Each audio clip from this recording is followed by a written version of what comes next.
Leitura da segunda carta de São Pedro. Caríssimos, graça e paz vos sejam concedidas abundantemente, porque conheceis Deus e Jesus, nosso Senhor. Seu divino poder nos deu tudo que contribui para a vida e para a piedade, mediante o conhecimento daquele que, pela sua própria glória e virtude, nos chamou. Por meio de tudo isso nos foram dadas as preciosas promessas, as maiores que há, a fim de que vos tornasseis participantes da natureza divina, depois de libertos da corrupção, da concupiscência no mundo. Por isso mesmo, dedicai todo o esforço em juntar à vossa fé a virtude o conhecimento, ao conhecimento o autodomínio, ao autodomínio a perseverança a piedade, a piedade o amor fraterno e ao amor fraterno, a caridade. Palavra do Senhor. Graças a Deus.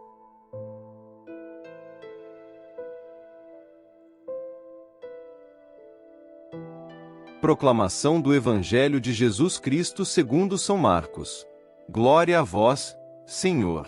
Naquele tempo, Jesus começou a falar aos sumos sacerdotes, mestres da lei e anciãos, usando parábolas.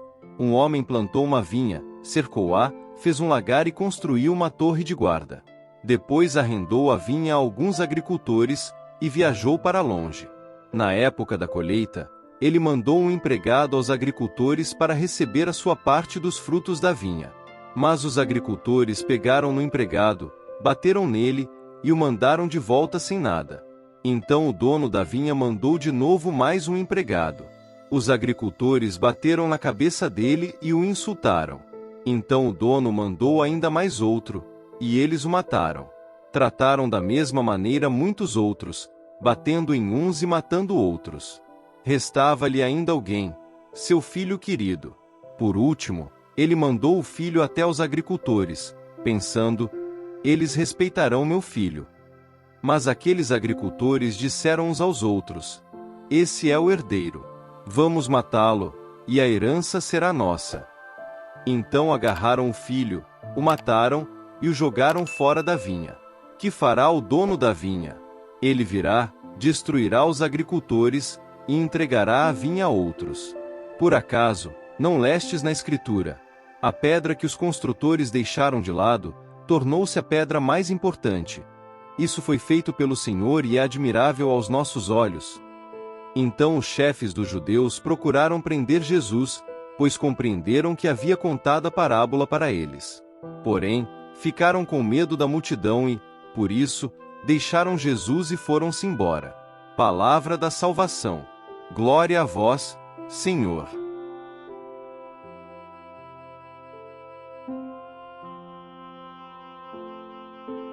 Queridos irmãos e irmãs em Cristo, hoje nos reunimos para meditar sobre as leituras da segunda carta de Pedro e do Evangelho de Marcos.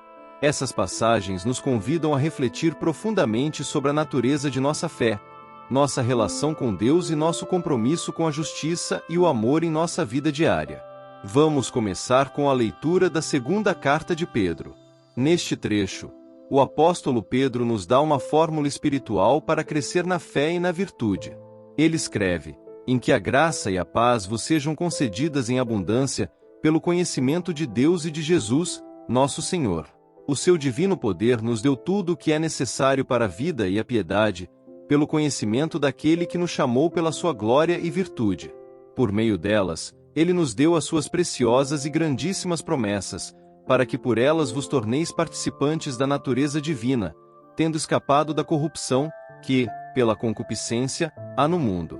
Por isso mesmo, vós, empregando toda diligência, acrescentai à vossa fé a virtude o conhecimento, ao conhecimento o domínio próprio, ao domínio próprio a perseverança a piedade o amor fraternal, e ao amor fraternal a caridade. Pedro nos mostra um caminho de crescimento espiritual que começa com a fé e culmina na caridade. A fé é o fundamento de nossa vida cristã, mas ela deve ser nutrida e fortalecida através da prática constante das virtudes. Ele nos chama a adicionar à nossa fé a virtude, e a virtude, o conhecimento. O conhecimento, aqui, não é apenas intelectual, mas um profundo entendimento da vontade de Deus, que nos guia a um domínio próprio. A capacidade de controlar nossos desejos e ações de acordo com essa vontade. Esse domínio próprio nos leva à perseverança, a habilidade de manter nosso caminho mesmo diante das adversidades. A perseverança se transforma em piedade, um amor profundo e reverente por Deus, que naturalmente se expande em amor fraternal e, finalmente, em caridade, o amor puro e desinteressado por todos. Esse caminho que Pedro descreve é essencial para a nossa transformação espiritual. Cada passo nos aproxima mais da natureza divina, nos permitindo participar da vida de Deus e escapar da corrupção do mundo. É um convite a uma vida de constante crescimento e renovação, onde cada virtude fortalece e aprofunda a outra. Agora, voltamos nossa atenção para o Evangelho de Marcos. Nesta passagem, Jesus conta a parábola dos vinhateiros homicidas. E um homem plantou uma vinha, cercou-a com uma sebe, cavou um tanque para prensar as uvas e construiu uma torre de guarda. Depois, arrendou a vinha a alguns lavradores e foi viajar. Na época da colheita, ele enviou um servo aos lavradores para receber deles a sua parte dos frutos da vinha. Mas os lavradores pegaram o servo, bateram nele e o mandaram de volta de mãos vazias. E ele enviou-lhes outro servo, a quem eles feriram na cabeça e insultaram. O dono enviou ainda outro servo, e eles o mataram. E assim foi com muitos outros, uns eles bateram, outros mataram. Ele ainda tinha um único filho amado. Finalmente, ele enviou-lhe seu filho, dizendo: "A meu filho, eles vão respeitar." Mas aqueles lavradores disseram uns aos outros: "Este é o herdeiro. Vamos matá-lo, e a herança será nossa." Então, eles o pegaram, mataram e o lançaram fora da vinha. O que fará então o dono da vinha? Ele virá, matará os lavradores e dará a vinha a outros. Essa parábola é uma poderosa metáfora sobre a rejeição de Deus por parte de Israel e a vinda de Jesus Cristo. O dono da vinha representa Deus, a vinha é Israel, e os lavradores são os líderes religiosos que falharam em cumprir seus deveres. Os servos enviados são os profetas, que foram maltratados e mortos. O Filho amado é Jesus, que também foi rejeitado e crucificado. Esta passagem revela a paciência e a justiça de Deus. Apesar da rejeição contínua e da violência contra seus mensageiros, Deus enviou seu próprio Filho, esperando que eles o respeitassem. Mas a rejeição final do Filho trouxe o juízo inevitável. A mensagem desta parábola é clara e profunda. Primeiro, nos lembra do incrível amor e paciência de Deus. Ele não desistiu de seu povo, mesmo depois de repetidas rejeições e violência. Ele enviou mensageiro após mensageiro, e finalmente seu próprio Filho. Isso nos mostra até que ponto Deus está disposto a ir para nos reconciliar com Ele. Mas também há um sério aviso aqui. A rejeição do Filho leva ao julgamento. Deus nos oferece sua graça e seu amor, mas Ele também espera uma resposta. Ele espera que produzamos frutos em nossas vidas, frutos de justiça, amor e fé. Se recusarmos sua graça e continuarmos em nossos caminhos de egoísmo e rebelião, enfrentaremos as consequências de nossas escolhas. Essa parábola também nos desafia a refletir sobre nossa própria vida. Somos os lavradores que rejeitam os mensageiros de Deus? Ignoramos as advertências e os chamados ao arrependimento? Ou somos aqueles que acolhem o Filho, que aceitam sua mensagem e se esforçam para viver de acordo com sua vontade? Devemos examinar nossos corações e nossas ações para ver se estamos verdadeiramente produzindo os frutos que Deus espera de nós. Agora, juntando as lições das duas leituras de hoje, vemos um chamado claro e urgente para crescer em nossa vida espiritual e responder à graça de Deus com todo o nosso ser.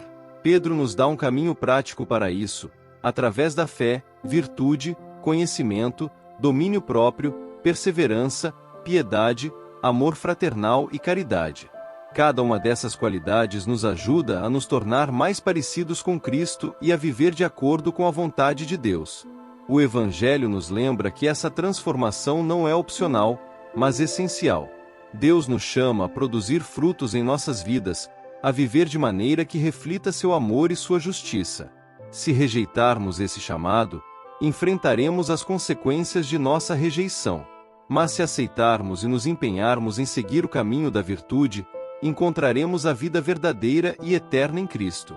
Queridos irmãos e irmãs, que possamos hoje, e todos os dias, responder ao chamado de Deus com coração aberto e decidido. Que busquemos crescer em fé e virtude, e que nossas vidas sejam um testemunho vivo do amor e da graça de Deus.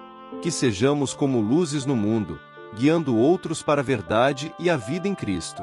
Vamos agora ter um momento de silêncio, pedindo a Deus a graça de viver conforme sua vontade, e a força para seguir o caminho que Ele nos mostrou através de sua palavra.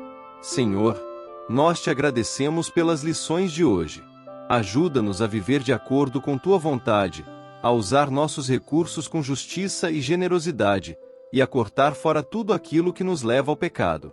Que possamos ser luz no mundo, refletindo teu amor em cada ação e palavra. Amém. Meus irmãos e irmãs, ao sairmos daqui hoje, levemos conosco a esperança e a determinação de viver como verdadeiros seguidores de Cristo. Que a graça de Deus nos acompanhe e que possamos ser instrumentos de sua paz e amor no mundo.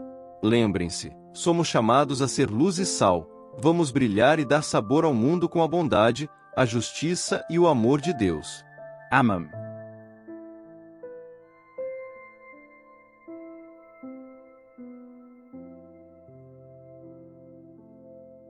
São Miguel Arcanjo, defendei-nos no combate. Sede o nosso refúgio contra as maldades e ciladas do demônio. Ordene-lhe Deus, instantemente o pedimos, e vós, príncipe da milícia celeste, pela virtude divina, precipitai no inferno a Satanás e aos outros espíritos malignos que andam pelo mundo para perder as almas. Amém.